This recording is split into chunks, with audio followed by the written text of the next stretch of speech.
অসম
প্রেমের গল্প নিয়ে নির্মিত সিনেমাগুলো বরাবরই এসেছে সমালোচনায়।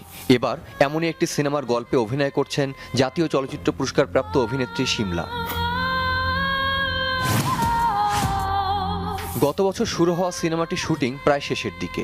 স্কুল পড়ুয়া এক ছেলের প্রেমে পড়ার গল্পই মূলত তুলে ধরা হয়েছে নিষিদ্ধ প্রেমের গল্প সিনেমায়। আর সিনেমার মধ্য দিয়ে তুলে ধরা হচ্ছে বয়সন্ধিকালের ছেলেমেয়ের বিভিন্ন সমস্যা। ট্রেলার প্রকাশের পর এরই মধ্যে আলোচনা সমালোচনা ঝরে পড়েছে সিনেমাটি।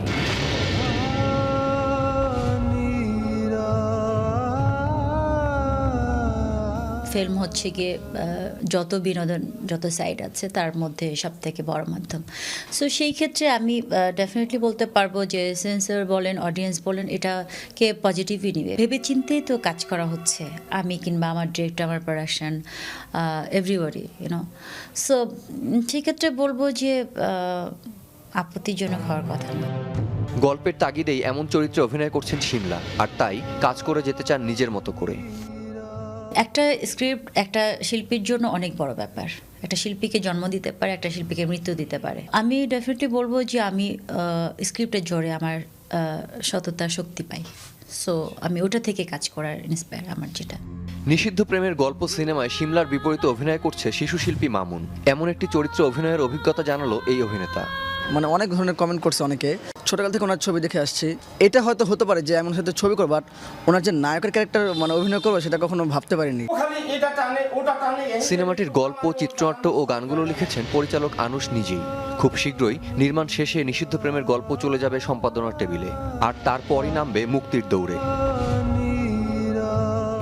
Kamrul Rifat, showbiz tonight.